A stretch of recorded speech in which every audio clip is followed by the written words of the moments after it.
দেৰগাঁও সমজিলাৰ অন্তৰ্গত নাহৰণি মাছগাঁও ৰাজহুৱা খেলপথাৰত অসম কপোৱা বাক্সাৰ ঘটনাৰ বাবে বাতিল হোৱা আমন্ত্ৰণমূলক সদৌ অসম ভিত্তিত সাব জুনিয়ৰ প্ৰথম বাৰ্ষিক প্ৰাইজ মানি ফুটবল প্ৰতিযোগিতাখন অহা 22 অক্টোবৰৰ পৰা 25 অক্টোবৰলৈ অনুষ্ঠিত হ'ব।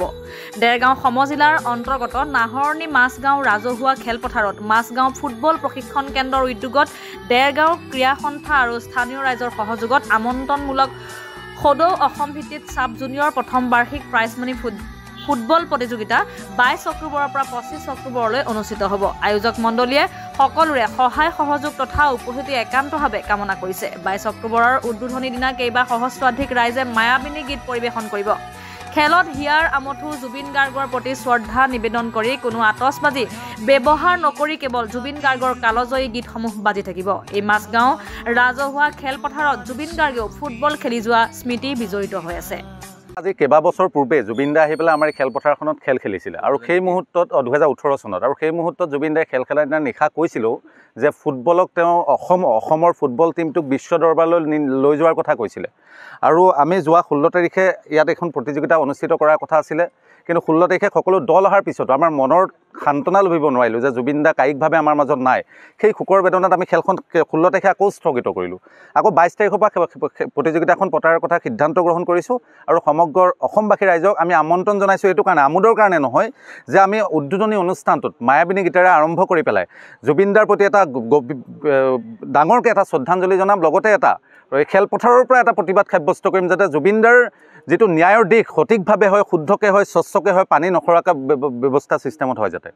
পূৰ্বতে চাওক আমাৰ এই খেলপথাৰখনৰ এটা সুনাম আছে, বা আমি ধৰক সদায় যেতিয়া খেল পাতোঁ কিবা পাতোঁ ৰাতি, তেতিয়া খেল পতাৰ আৰম্ভণি আৰু শেষ পৰ্যায়ত আমি আতচবাজি এটা বিশাল এটা আতচবাজি অনুষ্ঠান ৰাখোঁ, প্ৰায় 1 লাখ টকাতকৈ বেছি।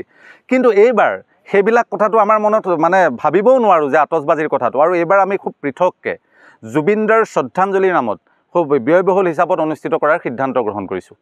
এই খেলখন হৈছে আমাৰ মাছগাঁও ফুটবল প্ৰশিক্ষণ কেন্দ্ৰৰ উদ্যোগত তথা দেৰগাঁও ক্ৰীড়া সন্থা লগতে আমাৰ স্থানীয় নাহৰণিবাসী ৰাইজৰ সহযোগত সদৌ অসম ভিত্তিত 15 বছৰ অনুৰ্ধৰ ফুটবল খেল হোৱাৰ কথা আছিলে আপোনাৰ 16 অক্টোবৰৰ পৰা, কিন্তু শেহতীয়া জুবিন গাৰ্গৰ ন্যায়ৰ বাবে অসমৰ যি সাম্প্ৰতিক পৰিস্থিতিৰ সৃষ্টি হৈছিলে সেই পৰিস্থিতিৰ প্ৰতি লক্ষ্য ৰাখি আমি খেলখন স্থগিত ৰাখিছিলোঁ আৰু পুনৰ খেলখন আমি যোৱাকালি আমাৰ বিষয়ববীয়াসকল তথা দেৰগাঁও ক্ৰীড়া সন্থাৰ লগত আমি আলোচনা কৰি এই খেলখন অহা 22 অক্টোবৰৰ পৰা 25 অক্টোবৰলৈ পুনৰ অনুষ্ঠিত কৰাৰ সিদ্ধান্ত গ্ৰহণ কৰিছোঁ।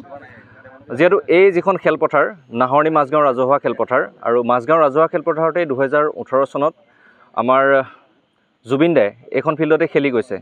গতিকে আমি আচলতে গৌৰৱ অনুভৱ কৰোঁ যে তেওঁৰ দৰে এটা সত্তাক, তেওঁৰ দৰে এজন শিল্পীক আমি আমাৰ এই অনুষ্ঠানত আমাৰ এই খেলপথাৰখনত খেলি গৈছে, সেইটোক লৈ আমি সঁচাকৈ গৌৰৱ অনুভৱ কৰোঁ আৰু বহু স্মৃতি জড়িত হৈ আছে। গতিকে এই খেলখনত আমি প্ৰথম যিটো আমাৰ আৰম্ভণি হ'ব, আৰম্ভণিটো আমি প্ৰায় 1000 মানুহ মানে প্ৰায় 500-600 ষ্টুডেণ্ট থাকিব, লগতে স্থানীয় ৰাইজ থাকিব, সকলোৱে মিলি আমি মায়াবিনী গীতৰ জৰিয়তে আমি খেলখন উদ্বোধন কৰিম। লগতে আমি জুবিন দাৰ ন্যায়ৰ বাবে জাষ্টিছ ফৰ জুবিন দা আমি এটা বৃহৎ প্ৰতিবাদী কাৰ্যসূচী এটা আমি খেলপথাৰৰ পৰাই ষ্টাৰ্ট কৰিম। লগতে জুবিন দাৰ শ্ৰদ্ধাঞ্জলি অনুষ্ঠান থাকিব আৰু প্ৰথম দিনাৰ খেলখন আমাৰ মাছগাঁও ৰাজহুৱা খেলপথাৰত আৰম্ভ হ'ব, তাৰ ছেকেণ্ড দিনাৰ খেলখন আমাৰ কুৰিঘৰীয়া ৰাজহুৱা খেলপথাৰত আমি অনুষ্ঠিত কৰিম। বাকী পৰৱৰ্তী 2 দিনৰ খেল আমাৰ মাছগাঁও ৰাজহুৱা খেলপথাৰতে আমি সামৰণি অনুষ্ঠানটো থাকিব, ইয়াতে কৰিম। মাছগাঁও ফুটবল প্ৰশিক্ষণ কেন্দ্ৰৰ উদ্যোগত আমি আজি প্ৰায় 2 মাহৰ আগতেই জিলা ক্ৰীড়া সন্থা, দেৰগাঁও ক্ৰীড়া সন্থাৰ লগত আলোচনা কৰি অসম ভিত্তিত আমন্ত্ৰণমূলক 8টা টিমৰ এখন সাব জুনিয়ৰ 15 বছৰ অনুৰ্ধৰ প্ৰতিযোগিতা আয়োজন কৰাৰ সিদ্ধান্ত গ্ৰহণ কৰা হৈছিল। টিমসমূহ আছিল আপোনাৰ শিৱসাগৰ, আমগুৰি, নগাঁও, কাৰ্বি আংলং, গোলাঘাট, যোৰহাট, এনেকৈ আপোনাৰ দলসমূহ লৈ আমাৰ এই প্ৰতিযোগিতাখনি আৰম্ভ হোৱাৰ কথা আছিল 16 অক্টোবৰৰ পৰা। কিন্তু জুবিন গাৰ্গৰ যি ন্যায়ৰ বাবে বাক্সাত যি পৰিস্থিতি উদ্ভৱ হ'ল তাৰ প্ৰতি আমি সন্মান জনাই আমাৰ সকলো ৰাইজে একত্ৰিত হৈ খেলখন বাতিল কৰা হ'ল। তাৰিখটো বাতিল কৰি আমি পৰৱৰ্তী 22 অক্টোবৰৰ পৰা 25 অক্টোবৰলৈ খেলখন প্ৰতিযোগিতাখনি আৰম্ভ কৰাৰ আমাৰ সিদ্ধান্ত গ্ৰহণ কৰা হ'ল দেৰগাঁও ক্ৰীড়া সন্থাৰ সহযোগত।